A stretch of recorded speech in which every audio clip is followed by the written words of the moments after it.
आरे आरे बाबा हो कवन बाबा फूल बगिया लगावहु हो।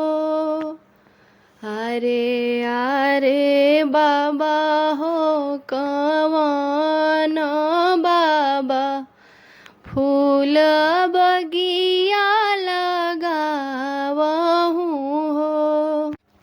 घन एक बगिया लगाई के बीचे बेदी बनावहु हो।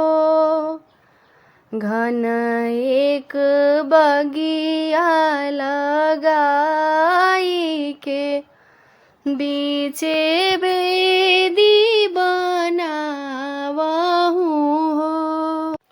आरे आरे दादी कवन देई हो फूल डलिया बिनावहु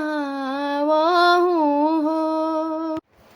फूल एक डलिया बनाई के बरुआ भिखी डालहु हो। फूल एक डलिया बिनाई के बरुआ भिखी डालहु हो।